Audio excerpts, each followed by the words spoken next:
All right, let's jump into another deep dive. Today, we're talking about real estate wire fraud. Hmm. It's, a scam that's becoming, unfortunately, way more common Yeah. and can totally ruin your dreams of buying or selling a home. Oh, for sure. You guys sent in some great sources about, how these scams work. And to help us break it all down, we have an expert in the field with us today. Great to be here. But we're going to start with the story of Reagan Barlow. Okay. She almost lost her entire life savings to this scam while trying to buy a house in West Virginia. Wow. And, her experience really shows how easily these criminals can target anyone, even people who think they're being cautious. After months of grueling house hunting, Reagan Bartlow and her husband found their dream home. You could see the finish line.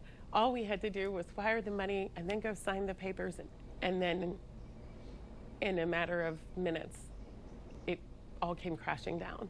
Days before the closing, she got an email that looked like every other email she'd received from her title company. Saying, congratulations, we'll be ready to close on Wednesday, and all you have to do is go ahead and wire your funds. And that way all you have to do is come in and sign. It made perfect sense. Reagan followed the wiring instructions, but on the day of closing, got a terrifying call from her realtor. You haven't been talking to the title lawyer. And at that point, my whole world fell apart because I had already wired all of the down payment money for our house, and it was about $255,000. And so our nest egg, our savings, everything at that moment was gone. It's happening, unfortunately, every single day, multiple times a day. Tom Cronkright is the founder of Certified, a technology company that helps prevent wire fraud. Your best case scenario is a consumer losing their down payment. Your worst case scenario is your cash buyer and their entire life savings is gone in a single wire transfer. You seen that happen? I see it happen almost daily, if not multiple times a day. Cronkright started Certified after becoming a victim in 2015, losing $180,000. And the reality of it is, these are some of the most sophisticated bad actors that have invested hundreds of millions of dollars into their own tradecraft. Cronkright works with banks and title companies to prevent the crimes and with federal law enforcement to triage them. Global organized crime syndicates and cartels are often behind these billion-dollar operations, skillfully hacking into financial institutions, real estate companies, and law firms to get everything they need to impersonate a trusted advisor.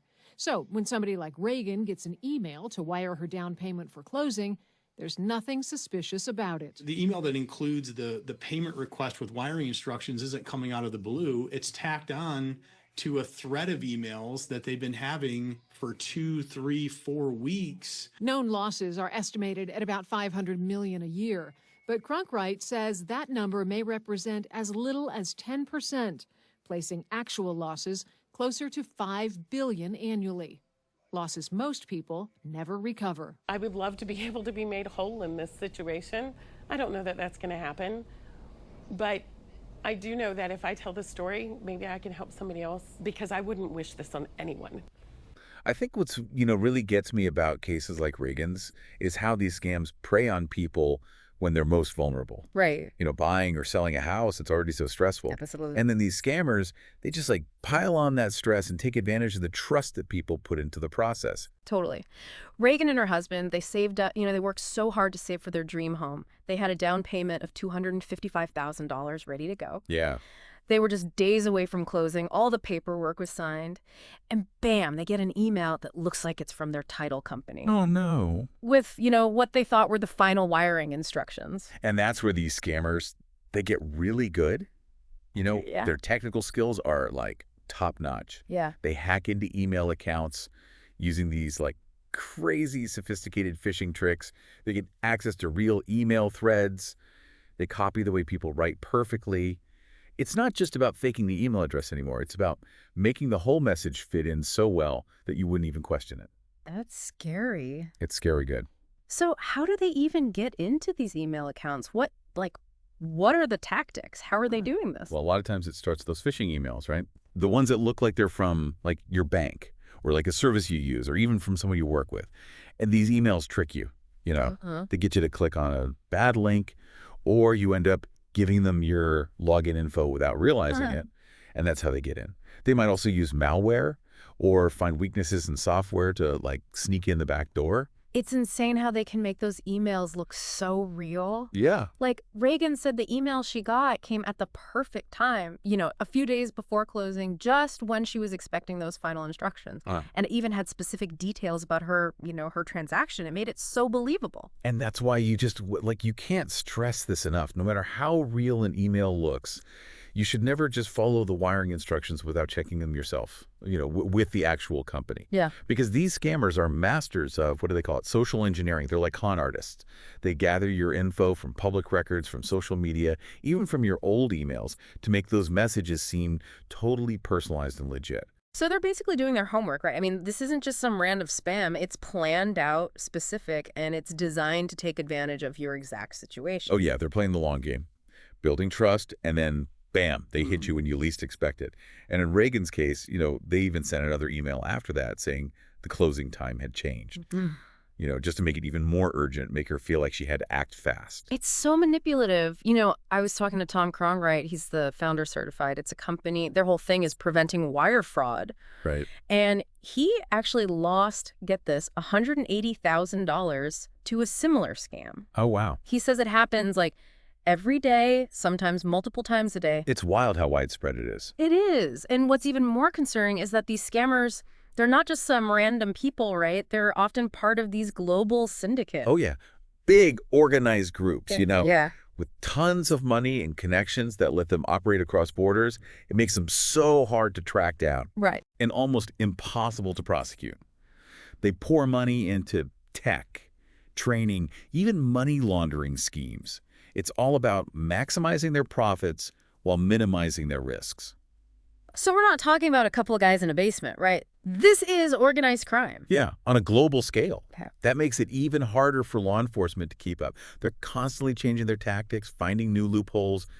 It's a constant game of cat and mouse. And with the technology getting more and more advanced, it's only going to get tougher. Oh, yeah. I mean, It's a scary thought, but it's the reality we're living in. it is. And, because these guys are all over the world and they're so good at what they do, getting your money back is, like, next to impossible. Yeah. A lot of them operate in countries where cybercrime laws are, like, super weak, or they just don't cooperate with international law enforcement. It's discouraging. It feels like once the money's gone, it's gone. Is there anything you can do, though? Like, if you realize you've been scammed. Well, it's tough, but the faster you act, the better. The very first thing you got to do is call your bank right away and report it. Okay. They might be able to freeze the account where the money was sent or start tracing it. But, the more time passes, the harder it gets. It makes sense.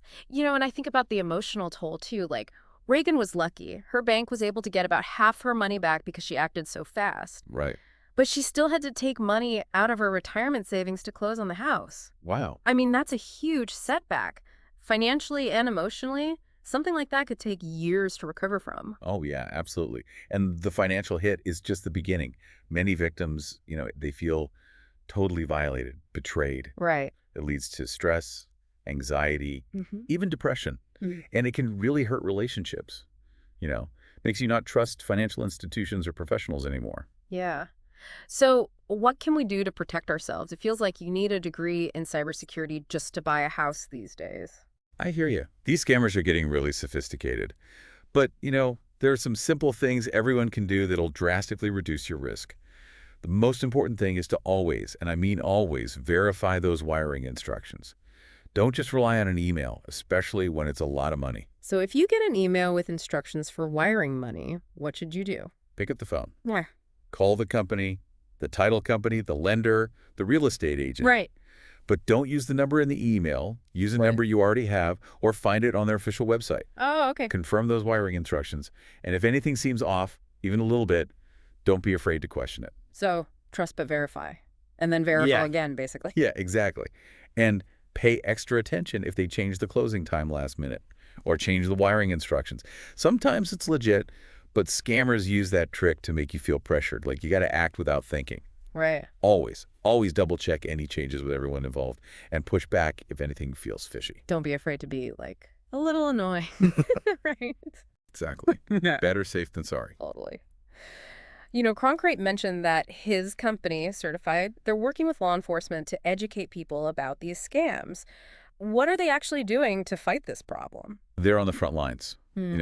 They're developing new technology, new strategies to try and stop it. Yeah. One big thing they're pushing is to use these secure communication platforms, the ones that encrypt your info so scammers can't just grab it. Right. And they offer training, too, Yeah. to help real estate agents and financial institutions spot and prevent fraud. That's great. Are there any, red flags in emails that could tip us off? How can we tell if it's a scam? Oh, absolutely. The scammers are getting good, but they still make mistakes. Yeah. Check the sender's email address super carefully. Look for typos, weird characters, even just slight differences from the real domain name. Okay. Before clicking any links, hover your mouse over them to see where they really go. Mm-hmm. And be careful if the link looks short or just, off. So take that extra second to really look at everything. Don't just skim and click. Exactly. And watch out for emails that try to scare you. Yeah. The ones that say you have to act right now or something bad will happen. Right. They do that to make you panic so you don't think straight. If an email is demanding immediate action or threatening you, that's a huge red flag. They're trying to, short circuit your brain. That's it. And remember, real companies, they almost never ask for your passwords or account numbers in an email. Right. If you get an email like that, it's almost definitely a scam. What about those ones that say you've won a prize or inherited a fortune? I get those all the time. Oh, yeah, classic phishing. If it sounds too good to be true, it is. Don't click anything. Don't give them any personal info. Just delete it. It feels like a never-ending fight to stay ahead of these guys. It can, yeah. Yeah. But, the more we know about their tricks, the better we can protect ourselves. Mm-hmm. Knowledge is power. So true. Besides being careful with emails and verifying everything, are there any other things people can do, proactively to keep their money safe? Definitely. One big one is two-factor authentication. Turn that on for everything. Email, bank accounts, online payment stuff. It's like an extra layer of security. You need a special code from your phone or another device to log in on top of your password. So even if they get your password, it's way harder for them to get into your accounts. That's such a good tip. It's crazy how something so simple can make such a big difference. And don't forget to actually check your bank statements and credit card statements regularly. Look for any transactions that seem weird or any activity you don't recognize, no matter how small. If something's off, report it to your bank right away. Be your own financial detective. Exactly. You're the first line of defense when it comes to protecting your money. And if you do get scammed, don't be afraid to ask for help. There are groups and organizations that can support you and guide you through it. Victim advocacy groups, law enforcement, they're there to help. It's so important to remember you're not alone in this. These scammers target everyone, and there's no shame in reaching out for help if you need it. Absolutely. And remember, these scams, they can get you in other ways too. Not just real estate.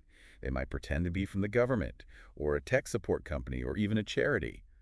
Always be on guard when someone asks for personal info or money online, no matter who they say they are. So this advice applies to, everything we do online. Pretty much, yeah. It's about being cautious and aware in all your digital interactions. Well, this has been a really eye-opening deep dive. We've learned a lot about how real estate wire fraud works, the crazy tactics these scammers use, and most importantly, what we can do to protect ourselves. Remember, knowledge is your best defense. Stay informed, check everything, and take those security steps we talked about. That's how we can outsmart these scammers and keep our money safe. We hope this has been helpful for everyone listening. Remember, knowledge is power. Stay informed, stay alert, and don't be afraid to share this info with your friends and family. And until next time, keep learning, keep exploring, and stay safe out there in the digital world.